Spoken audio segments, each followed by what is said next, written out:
Killing off Kumail Nanjiani's Paladin Harkness just a single episode after he was introduced is a bold move, but a shock that thrillingly caps off a great episode of Fallout, full of snarling factions, long-awaited fan service, and some huge decisions that not only have major consequences for the Mojave wasteland, but also provide deep, fascinating insights into the hearts of two of our leads, Maximus and the Ghoul.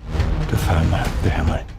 Let's start with our noseless gunslinger, who after treading water for a couple of hours, is suddenly on the move to some very interesting places. Left by Lucy last week to sweat it out with a leg full of rad scorpion venom, the Ghoul has a remarkably vulnerable moment with the ever-faithful dog meat. His musings on how many planks you have to remove from a boat until it's not a boat anymore, muttered as he rips oozing chunks out of his own thigh, is a sort of Ship of Theseus metaphor for his own life.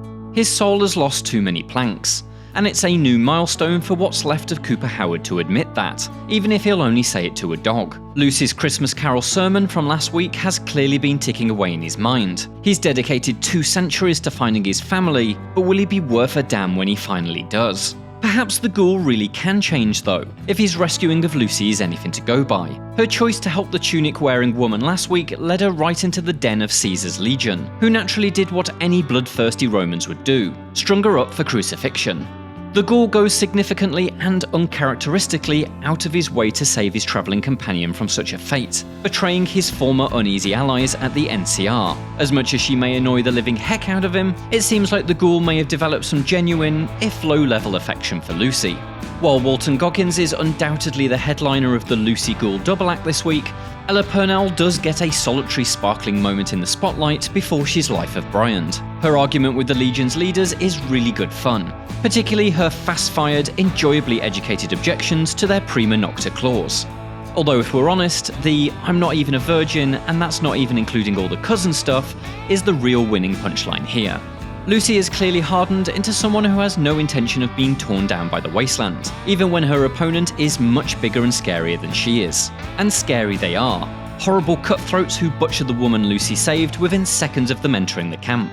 But they're a wonderful contradiction of incredibly cruel and impossibly silly. We've got a bunch of Roman cosplayers, wearing sunglasses and wielding machine guns, who have dedicated themselves to a man pretending to be Julius Caesar. Second in command is Macaulay Culkin, who's having an absolute riot in the role. His aloof, classical theatre tone, perfectly shaved head, and dedication to the Legion's rules make him a deadly serious joke. I certainly hope this isn't the last we've seen of him. As I've mentioned in prior reviews, I'm really pleased that showrunners Graham Wagner and Geneva Robertson-Dworet have made the faction interplay that defines the Fallout New Vegas video game such a key part of this season's fabric. That continues here with the introduction of the game's NCR Rangers, although they're sadly afforded much less screen time than the Legion. Now barely more than a handful of troops, their desperate fight for survival is interesting, but so far little explored. There's a chance that die-hard fans may find the presentation of the NCR and the Legion somewhat frustrating, because of how thinly drawn their direct links to the game are. With the show taking place a decade and a half after the events of Fallout New Vegas, many will have hoped, or even expected it, to establish a canon ending for the game. But it seems those answers aren't coming. While these are undoubtedly the factions we met in the digital world, brought to life with exceptional understanding of the material, the Legion's double Caesar civil war and the NCR's continuing rivalry with them doesn't directly relate to any of the game's multiple endings.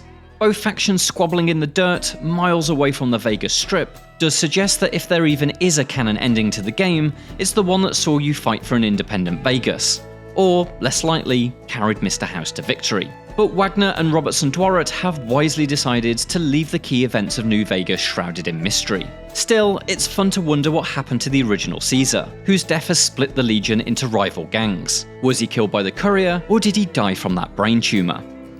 While the Legion wages its playground-sized war, the real thing is brewing over at Area 51. Maximus goes on a fantastically messy journey this week, once again crushed and reshaped by the bullies that rule his life. Belittled by Quintus for suggesting they kickstart the very war that his master has been plotting, Maximus finds an unexpected ego boost in the man that he would assassinate. Paladin Harkness butters him up with tales of how he'd be leadership material over at the Commonwealth. Silver-tongue lies delivered by Kumail Nanjiani, who's having the time of his life. Well, you can see why Maximus falls for them. He may be made of matchsticks, but it had taken iron will to resist the Paladin's maverick charm. It's just a shame that Nanjiani and his Han Solo shtick didn't get to stick around longer. It's amusing to see just how easily influenced Maximus is across this episode. First he wants to kill Harkness, then he walks into his arms after Quintus tells him off. He sees right through Harkness when it becomes clear all the Paladin wants is to take the cold fusion relic for the Commonwealth, but falls back under his smooth-talking spell the moment the pair get to goof off and play croquet with a super sledgehammer and a Securitron robot.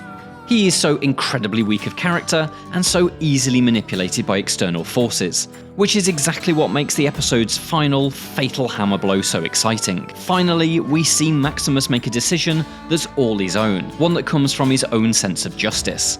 And by killing Paladin Harkness to save the ghoul children, we can see that the good, moral man that his father always hoped he'd grow up to become is somewhere inside him.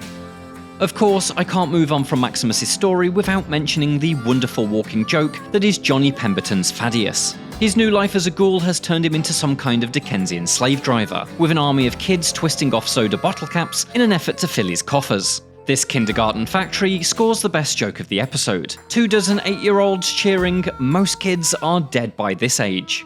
Finally, this week's trip to pre-war America is surprisingly uneventful considering both the killer stakes established in the premiere and its absence last week. House's appearance feels a little thin and lacking in bite, but it's enough to demonstrate that he's already clued into Cooper and Moldaver's plans. He is the man who knew, after all. Cooper, however, is very much a man who doesn't know.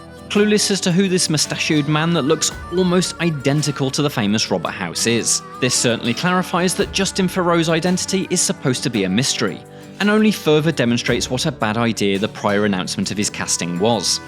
There's still good stuff in the past though, but it's all in character, not plot. Charlie Whiteknife's Veteran Award acceptance speech frames Cooper as a soldier who deeply cared for the people around him, emphasizing a stark contrast with the man he'll be 200 years into the nuclear-scorched future. Later, Charlie explains that he won his award for saving people, not for the kills that heroic act required. The implication, of course, is that Cooper should kill Robert House to save humanity from annihilation. But there's more to that flashback than just Cooper's torn conscience. We see reflected in Charlie's words the ghoul's choice. He'd do pretty much anything to protect the people he loves, even something bad.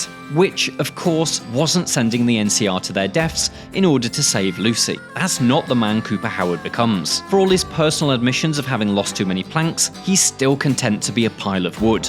Lucy is surely the price he'll pay to save his family, and he's not found his family yet, so Lucy has to live. Wherever this selfish decision takes him, it's sure to be a fascinating direction.